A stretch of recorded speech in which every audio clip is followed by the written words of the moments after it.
Hey everyone, my name's Nathan Holowaty, and today I just want to tell you a bit about my testimony. So, from a very young age, since I was born, I've grown up in church at Good Shepherd Baptist Church. And my family's Christian, so I've always grown up in a Christian family. I have an older brother and an older sister. My sister's now married, she's 21, and my brother's 19.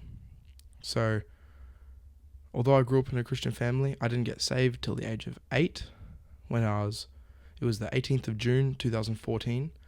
I was in the passenger seat of my dad's ute and I was convicted. It was a Wednesday night. I was convicted that I was a sinner and he led me in a prayer and I gave my life to Jesus that night.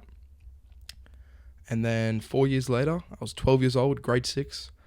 I got baptized and also in that same year, it was a leadership conference. I heard a message being preached by a pastor named Pastor Shimish. He's a missionary to Thailand.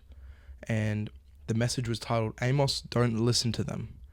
And it was a story of Amos being told to get out. We don't want to hear your gospel message here. And the Lord told him, no, don't leave. And he was talking about how they need men to preach and not to leave and to stay firm and to open their Bibles and keep preaching.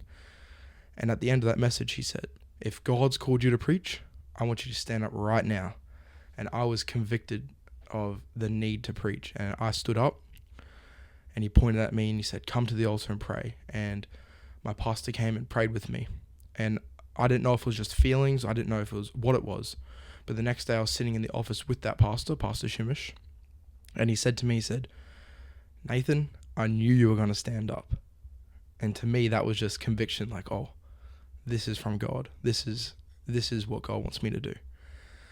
Ever since then, I've been taking any opportunity I can to preach. I did a sermon in Awana, which is like a primary school youth group. And I've also started preaching any chance I can get at my youth group. At church, sometimes pastor lets me preach on Wednesday night prayer meeting. Recently, I did a Sunday night.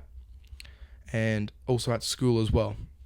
And I just want to share a few verses with you about just some verses that speak to me. Romans chapter 10, verse 13, it reads, for whosoever shall call upon the name of the Lord shall be saved.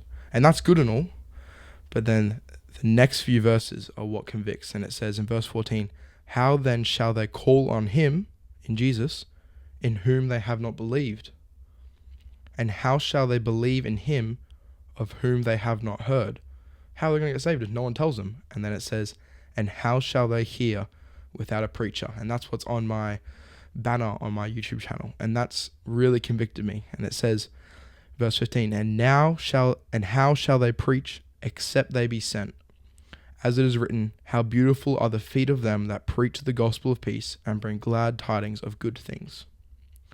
So that was really convicting to me. I was like, how can they hear if there's no one to preach it to them? So I've always been taking any chance I can to go and preach to people. And I preach at my school on occasions, and I just witness to my friends. I try and bring them closer to Jesus. But sometimes they don't. Sometimes they don't care. Sometimes they just they don't want to accept it. And a verse that really helps me with that is in Matthew chapter 13, sorry. Matthew 13 and verse 44. And it reads, again, the kingdom of heaven is like unto treasure hid in a field, the which when a man hath found, he hideth, and for joy thereof goeth and selleth all that he hath, and buyeth that field. What does that mean?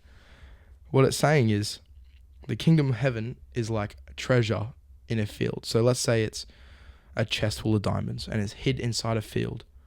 And it's saying a man's gone into this field and he's found the treasure chest. And he's like, this is great. This is immense wealth. But he doesn't own it because he doesn't own that field.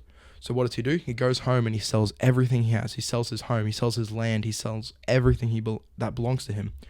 And he goes and buys the field so he can have the treasure. But you have to think about what other people are seeing. They're looking at him thinking, this guy's crazy. He's just selling everything he has to buy this block of land. It's worth nothing. But then once he goes, and it says, what does it say? It says, and He hideth, and for joy thereof goeth and selleth all that he hath, and buyeth the field. And when he buys the field, he unearths the chest, and everyone looks and they go, that's why he did it. And people may not understand now why I try to witness to them, or why I carry my Bible in my bag, or why I bother doing things I do. But one day when they die, they'll understand. They'll understand why I sold everything to buy the field. And I just want them to have the opportunity to buy the field. So that's why I want to witness to them. So next year I'll be doing Bible college online and internship with my pastor. So I'll be learning how he does things. I'll also be doing primary education at uni, so I can do primary school teaching. And yeah, just excited to see where the Lord takes me. So that's a little bit about myself. I'll do like short sermons, short videos to practice speaking and preparing sermons. And I just want to hope this channel is a bit of a help to you all.